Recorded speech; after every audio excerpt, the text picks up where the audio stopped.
قریب نہیں جانا.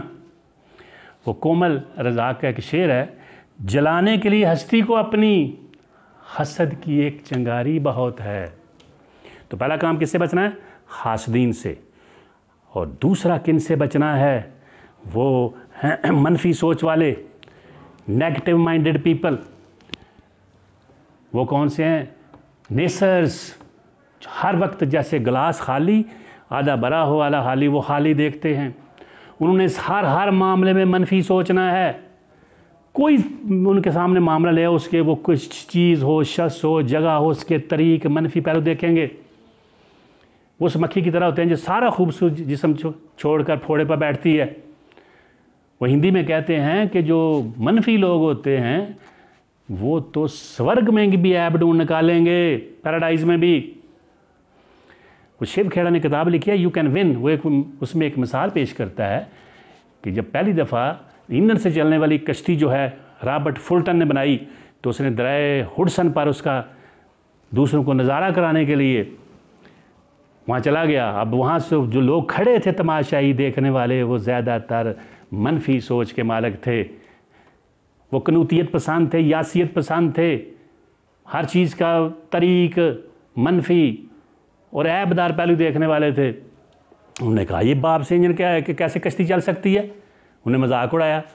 ان جب چلانی شروع کی چل گئی, انہوں نے کہا اب چل تو گئی ہے پر روک نہیں سکے گی.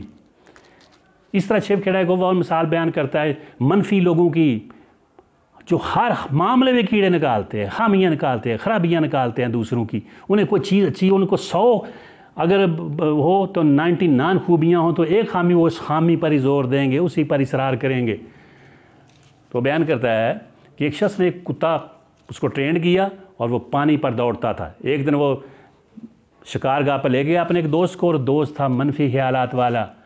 وہ سارا دن کیا, وہ بطخوں کا شکار کرتا اور کتے کو حکم دیتا, کتا بھاگتا ہوا پانی کے اوپر جاتا اور جا کے بطخوں کو پکڑ لے آتا. سارا دن ایسا ہوتا رہا, مگر اس کے دوست نے اس کی کوئی تعریفات نہیں کی. اب شام کو جب آنے لگے تو اس آدمی نے کہا تم میرے کتے کی کوئی ایسی غیر معمولی کام نہیں دیکھا؟ وہ جو منفی سوچ والا تھا اس نے کہا ہاں دیکھا ہے, اور تمہارے کتے کو تو تیرنا ہی نہیں آتا. تو ہر معاملے میں یاد رکھیں منفی لوگوں کے, نیگیٹو تھنکنگ والوں کو, ان کو کہتے ہیں لٹل مین یا لٹل وومن. یہ چھوٹے لوگ ہوتے ہیں, ان کی صحبت میں نہیں بیٹھنے کے قریب نہیں پھٹکنا, ورنہ یہ آپ کا بھی بیڑا گرک کر دیں گے. تو 2 ہو گئے کہ دوسرا نیگیٹو مائنڈڈ پیپل کے پاس نہیں بیٹھنا. تیسرا بیک بائٹر, چغل خور. کہتے ہیں وہ شخص جو آپ کی وہ خوبیاں بیان کرے جو آپ میں نہ ہوں, وہ آپ کی وہ برائیاں بھی بیان کر سکتا ہے جو آپ میں نہ ہوں. تو چغل خور کام کیا, بیٹھے ہوں, وہ آپ کے سامنے کیا کرے گا, لوگوں کی, چیزوں کی, افراد کی, رشتہ داروں کی, تعلق سب کی چغلیاں کر رہا ہوگا, عیب نکال رہا ہوگا ہر وقت. تو وہ جو غیبتیں کر رہا ہے, تنقیدات کر رہا ہے, الزامات لگا رہا ہے, تو جب آپ دور ہوں گے آپ کا بھی گائے گا. تو چغل خوروں سے بچنا ہے. جو دیکھیں شخص چغلیاں کھاتا ہے, غیبتیں کرتا ہے, جب بھی موقع ملے آپ کو سمجھ آئیں کہ ایسے چغل خوروں سے بھی کیا کرنا ہے, بچنا ہے, دور ہے. یہ زہریلے لوگ ہیں, یہ مجھے بھی زہر لود, زنگ لود کر دیں گے, تباہ کر دیں گے. تو آپ نے چغل خور, بیک بائٹر سے بچنا ہے جہاں جہاں دیکھیں. اور یہ انسان کی شخصیت کو تباہ کر کے رکھ دیتے ہیں. انسان معاشرے میں اگر متوازن اور شخصیت چاہتے ہیں, آپ پسندیدہ شخصیت چاہتے ہیں, آئیڈیل پرسنالٹی, تو پھر چغل خوروں سے بچنا ہے. اور چوتھی قسم جو ہے وہ ہے دی کیپریشس, کیمیلیانک نیچر, گرگٹ کی طرح بدلنے والے, پل میں تولا پل میں ماشا, جن کا کوئی پتہ نہیں, موڈی, دی موڈ سوئنگرز, کوئی پتہ نہیں کیا آ گیا, ان کا کوئی پتہ ہی نہیں چلتا کہ کسی وقت غصے میں, پیار میں, ایک منٹ میں ان کا اپنا رویہ بدل جاتا ہے, انداز بدل جاتا ہے, طریقہ کار بدل جاتا ہے, وفاداری بدل جاتی ہے, سوچ بدل جاتی ہے, مزاج, موج, طبیعت پتہ نہیں چلتا.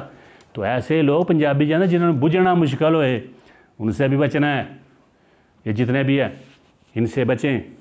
یہ دین کو کیپریشس, متلون مزاج, جن کے مزاج میں کچھ اسٹیبلٹی نہیں, مضبوطی نہیں, استحکام نہیں, ایک جیسا نہیں, پتہ ہی نہیں کیا ہوگا, کس وقت ان کو کیا ہو جائے, کیسے بدل جائیں, دھوکہ دے جائیں, یا کیا سے کیا ہو جائیں, غصے میں آ جائیں, نفرت میں آ جائیں, کیا کرنا شروع کر دیں. تو پل میں تولا پل میں ماشا, جن کی کوئی نہیں, ان سے بھی بچنا ہے. یہ زہریلے لوگ ہیں, ماہرین کہتے ہیں یہ بھی ہماری شخصیت کا بیڑا گرک کر دیتے ہیں. ان کے قریب نہیں آنا، ان سے دور ہی رہنا ہے، کنی کترانی ہے، اعراض کرنا ہے، چشم پوشی کرنی ہے، ان کو قریب پھٹکنے دینا ہے، ورنہ یہ آپ کو کہیں کا نہیں چھوڑیں گے۔ تو یہ کیپریشس، گرگٹ کی طرح بدلنے والے، ان سے بچنا ہے۔ اور پانچویں قسم جو موسٹ امپورٹنٹ اور ہے وہ دی ایروگینٹ، متکبر لوگ، مغرور، گھمنڈی، اپنی دولت پر، اپنی ذات پر، اپنی شخصیت پر، اپنی رنگ نسل پر، اپنے عہدے پر، کسی بھی اعتبار سے وہ جو تکبر کرتے ہیں، غرور کرتے ہیں۔ کچھ شخص اپنے علم پر تکبر کر رہا ہے، اپنی دولت پر کر رہا ہے، اپنی ذات پر کر رہا ہے، اپنی شخصیت پر کر رہا ہے، اپنے جسم پر کر رہا ہے، اپنے عہدے پر کر رہا ہے، اپنے خاندان پر کر رہا ہے، اپنے علاقے پر کر رہا ہے، اپنے آپ کو بڑا چڑھا کر بیان کرتا ہے کہ جو میں ہوں، ہم چما دیگرے نیست، جو ہم ہیں کوئی نہیں۔ تو تکبر جو کرنے والے، گھمنڈی، غرور، ان سے بچیں۔ وہ ہمیشہ خود بھی برباد ہوتے ہیں، اور وہ عام طور پر عقل، فہم اور فہیم نہیں لوگ ہوتے۔ ان کی صحبت میں رہو گے تو عقل سے دور ہو جاؤ گے۔ جہاں تکبر ہو وہاں عقل نہیں آ سکتی۔ یہ کہ میں نے بتایا پہلے بھی کہ دماغ میں عقل اور تکبر کا ایک ہی خانہ ہے، جہاں تکبر ہوگا نہیں۔ تو آپ نے دیکھا، جگہ جگہ دیکھتے ہیں، تو جو تکبر کر رہا ہو، غرور کر رہا ہو، گھمنڈ کر رہا ہو، بڑا چڑھا کے بیان کر رہا ہے، اپنی جو ہوا زمین و سمان کے کلابے ملا رہا ہو اپنی تعریفات کے مختلف حوالوں سے، تو اس سے بچنا ہے، دور رہنا ہے۔ یہ بھی ہمیں معاشرے میں ہمارا نام کی مٹی پلید کر دیتے ہیں۔ تو اگر آپ چاہتے ہیں تو پھر ان سے بھی دور رہیں۔ غرور کرنے والا، حضرت علی فرماتے ہیں کہ گناہوں پر نادم ہونا گناہ کو مٹا دیتا ہے، اور نیکیوں پر تکبر کرنا نیکیوں کو کھا جاتا ہے۔ حضرت صلی اللہ علیہ وسلم فرماتے ہیں عبادت کے غرور سے گناہ کی ندامت بہتر ہے۔ تو کسی بھی حوالے سے جہاں جہاں دیکھے کہ وہ کسی طرح سے بھی کچھ شخص گھمنڈی ہے، مغرور ہے، تو پھر اس سے بچنا ہے۔ یہ آپ کیوں پہلے کہتے تھے man is known by the company he keeps, انسان اپنی صحبت سے پہچانا جاتا ہے۔ آج کل کہتے ہیں man is known by the company he avoids, انسان پہچانا جاتا ہے کہ کن سے بچتا ہے۔ ایک تو کن میں بیٹھتا ہے، کن سے بچنا بھی ہے، بچنا بھی اہم ہے۔ تو ان سے بچنا ہے۔ اگر آپ بچیں گے تو یہ پھر آپ کی شخصیت کو چار چاند لگیں گے۔ ان لوگوں کی صحبت میں رہیں گے تو آپ کو ہر اعتبار سے یہ کھوکھلا کر دیں گے، یہ آپ کو کہیں کا نہیں رہنے دیں گے۔ تو معاشرے میں ایک باوقار، اعلیٰ باعزت شخص کے طور پر زندہ رہنا ہے تو ان 5 قسم کے زہریلے لوگوں سے دور رہنا ہے۔ حسد کھا گیا سب کے سب جذبے، یہ قمر رضا کا ابھرتی اشارہ سے آلکوڑی کو اس کا شعر سنیں۔ حسد کھا گیا سب کے سب جذبے، اپنے ہی اپنوں کے گرے بانوں کو نوچنے لگے۔ Be a realist, always do love yourself and do love what you do. وما توفیقی الا باللہ۔